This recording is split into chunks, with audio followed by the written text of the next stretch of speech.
Hello and welcome to Jill Cameron Creations.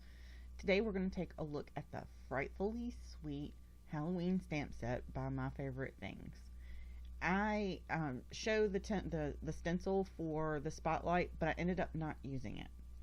What I did was I just took some scrap paper and I sketched out what I wanted my card front to look like. And I sketched it to approximately 4¼ by 5½, and I take a picture of it so that it's on my phone, and I know what I want it to kind of look like at the end. And initially I was going to have some backlighting from the porch light on the front porch of a house, because I'm standing inside, I open the door, and there are the kids with all their costumes and buckets and all that kind of stuff. But I decided not to do that, that I wanted to do interior lighting from inside of the house onto the kids. So I'm showing you how I drew the background for this and everything. And I just used a T-square ruler. I didn't really measure anything. I literally just kind of free-handed it. If you're scared to do this, I'm going to tell you, don't be. I have zero ability to draw. I'm not an artistic person in the sense that I can draw stuff, but I decided to sit down and do it because you would be amazed at what you can actually accomplish. And a door and a door frame are very, very simple. My head gets in the way a little bit here, and I apologize for that. And keep your eraser around. It comes in very, very handy. I kept this very, very, very simple. It's literally a rectangle, and then I, on the left side, created a door.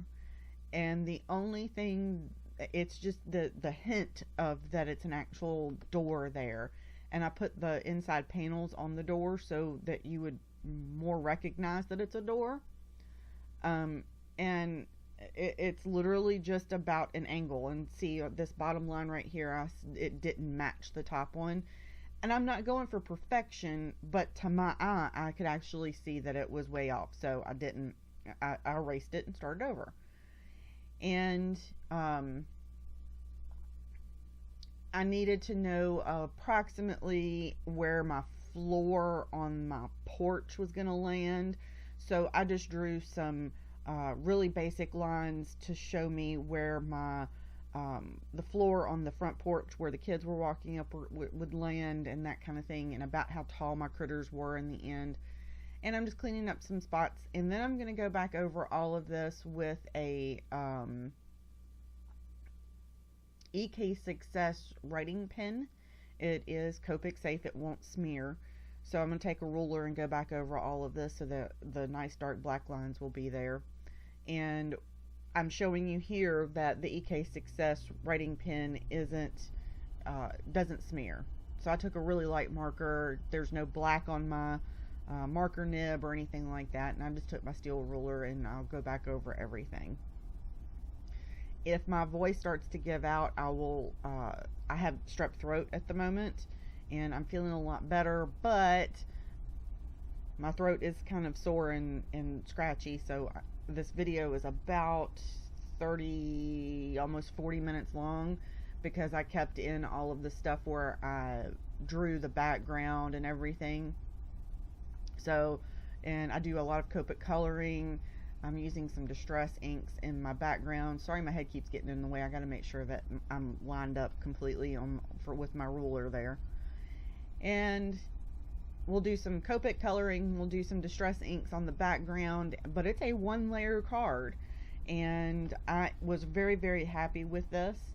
And when I got to the end of the card, I realized that my sky did not have any stars in it. I didn't have any sprinkles in the background. I didn't have any glitter or anything in the background.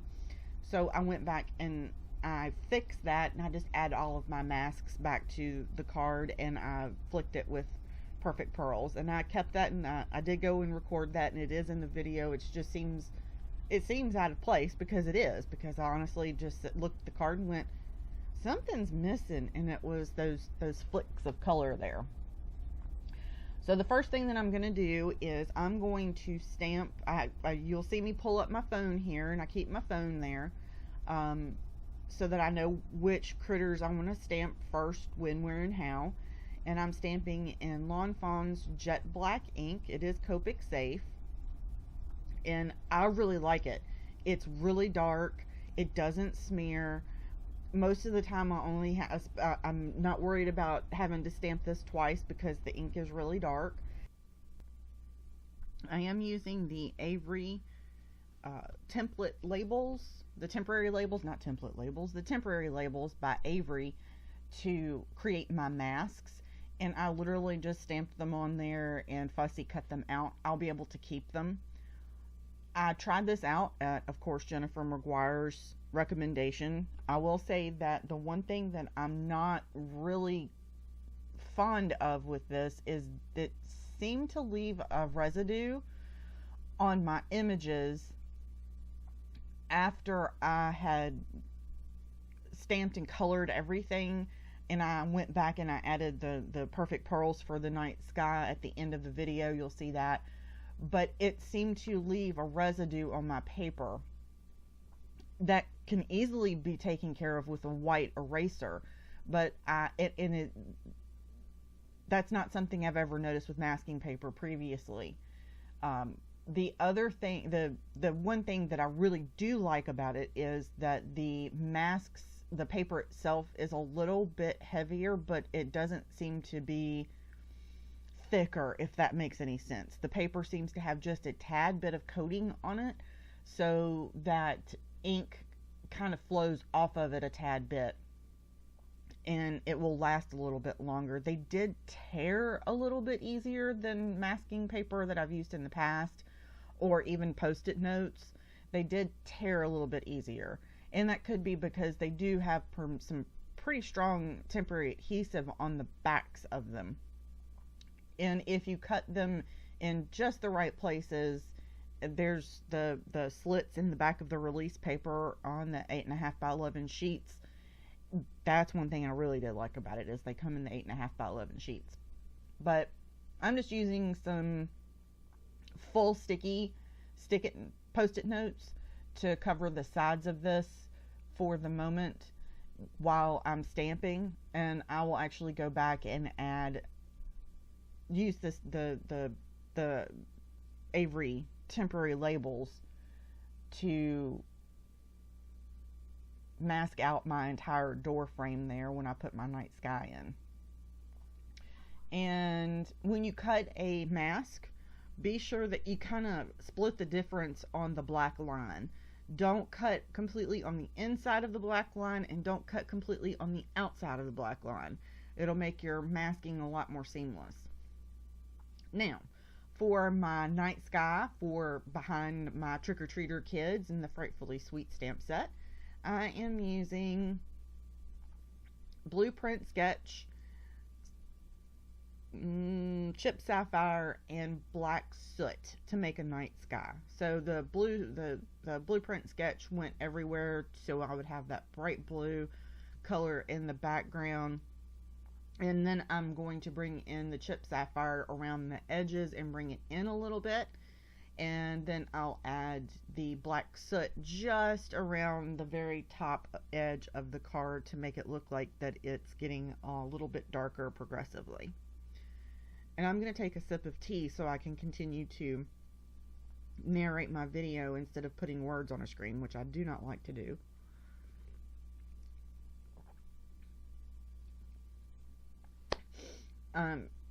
If you notice, I generally don't dab off before I ink blend. I just never have. I like it the way that it is, and I like it with a little bit of extra texture in there. Even if there's a swirl mark, I tend to make it work for me instead of worrying about it being completely 100% smoothly blended. I like that extra texture that it provides. See how sticky this stuff is? It's really, really sticky. So there's our background, and now we can go ahead and pull up all of our critters. I'm using a metal palette knife like what you would use to spread paint on, what you use to put the all the different glitter pastes and that kind of thing through stencils. I have a metal one that I really like, and it has a pointy end on it, and it's really thin, so it pulls up masks really well. And here we are in the reveal process, and that reveal of all of those critters is the best part of making this card. There's all the little critters and all the little reveals. And I'm going to zoom in here in just a minute, and we'll be able to check this out a little bit closer, and then we'll go through and color all of the card. And I use Copic markers to finish coloring this out. All the Copic colors will be in the description below, and also over on my blog for everything that I colored. And I'm going to play some music while I'm coloring, so I don't have to talk all the way through this and kill my voice. And any questions or anything, just let me know, and I'll be happy to answer them about how I color something or why I colored something a certain way. I absolutely love my Copic markers here lately, and have really gotten into doing full scenes. And I was very proud of this card, and I'm still very proud of this card. And I hope you enjoy it, and I'll talk to you close to the end of the video.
What I'm doing now, after I finished all of my Copic coloring, I noticed that some of the lines had faded back just a little bit, which happens with pretty much every single ink ever.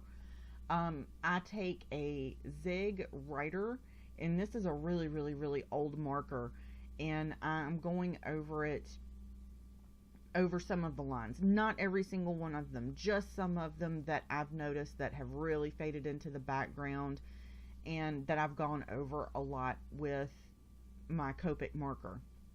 The reason that I'm using this particular pen or marker is because it has a super, super fine tip on it, and I don't have an EK Success marker that has a super fine tip on it at the moment.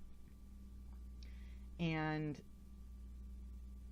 I do like to see the black outlines, but I don't necessarily like a great big huge bold black outline on this image. There are some that I really do like that bold black image on, but for this particular card, I didn't really want the black lines to say, boo, here I am. I wanted the black lines to support my images on my card.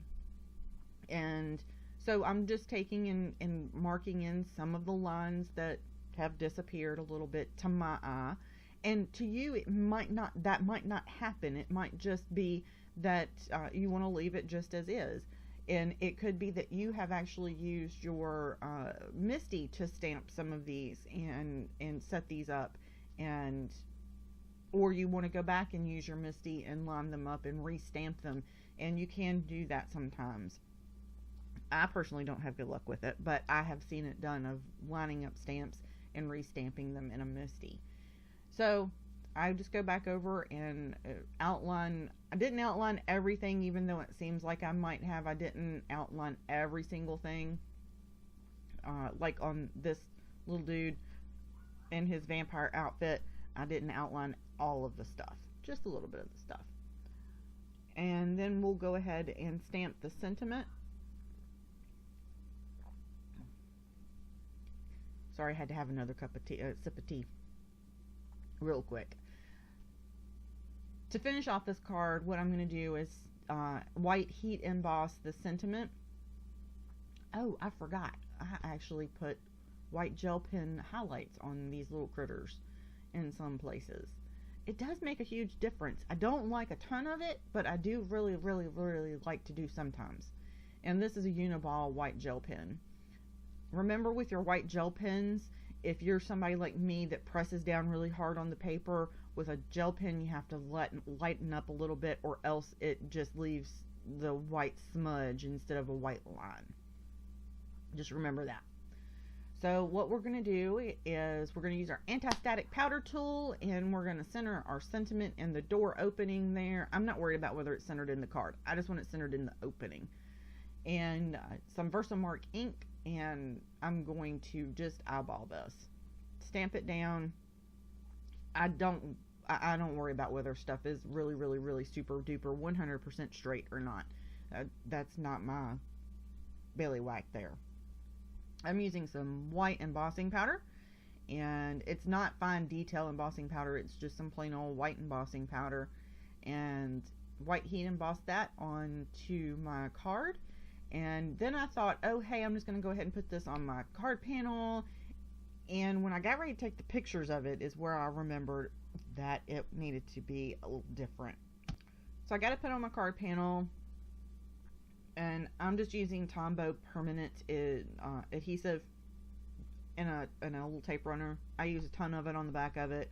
The adhesive is super inexpensive. You can get a 3-pack from Amazon for like $9, and I might not even be that much. It might just be 5 something now. I don't remember. And I said, oh hey, it's done. And then I went, no, when I went to take my pictures of it. I did add some aqua shimmer pen to just a few places on the front of the card on the critters, not in the background, just a few places, not many. Excuse me. And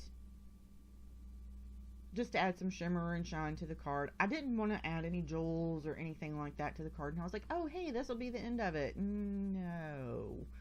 So there's the finished card, so to speak, and then I came back and I added all the masks back to it. Even all the critter masks I added back because I didn't want them to get any of the perfect pearls on the critters. So add some water, to just some clean clear water, and this is out of just a little spritz bottle I have, and to a block, and then I'm gonna scoop in some perfect pearls. Perfect pearls, perfect pearls, perfect pearls lasts forever. That little thing I've had forever. It lasts a really long time. So I'm mixing that up, and then I'm literally just tapping the brush on my finger and tapping the brush with my finger, and to get different size dots all over my card, and from a different distance. I let it dry. I didn't wipe it off. I just let it dry.